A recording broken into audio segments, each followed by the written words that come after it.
जी PP chairman Bilawal Bhutto Zardari के हुकुम ते सॼी सिंध जियां टंडवादम में भी महंगाई बेरोज़गारी ख़िलाफ़ एहतजाज किया वियो। टंडवादम में पीपी कारकुनन पारां कयल एहतजाज ऐं धरणे के एम ए जिना रोड टंडवादम ते कैंप लगायो वियो, जिते टंडवादम खां सवाइ सॼे ज़िले मां सवें माण्हुनि शिरकत कई। इमरान न्याज़ी हिन 3 सालन में रुगो माण्हुनि खे परेशानी ॾिनी आहे, बेरोज़गारी ॾिनी आहे, महांगाई ॾिनी आहे। असांजो इहो ई मक़सदु आहे त असां इमरान जी हुकूमत खे ख़तमु करायूं। पीपी पारां कयल एहतजाज जी अॻुवाणी MNA शाज़िया अता मरी, MNA नवीद डेरो। एहतजाजी रैली में शरीक थियल माण्हुनि जीए भुट्टो जीए बिलावल भुट्टो जा नारा हयां।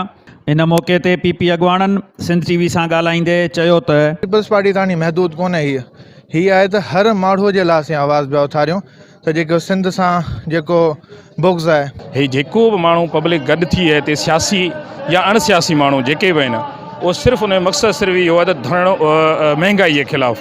जंहिं इमरान ख़ान चयो त करोड़ नौकरियूं ॾींदुसि, 50 लाख घर ठाराईंदुसि, और जेको जंहिंजे रोज़गार आहे उहो फुरे वियो अवाम खां। कैमरामैन आदिल शहज़ाद मलिक सां गॾु आशिक़ अली बेहण, सिंध TV न्यूज़ टंडवादम।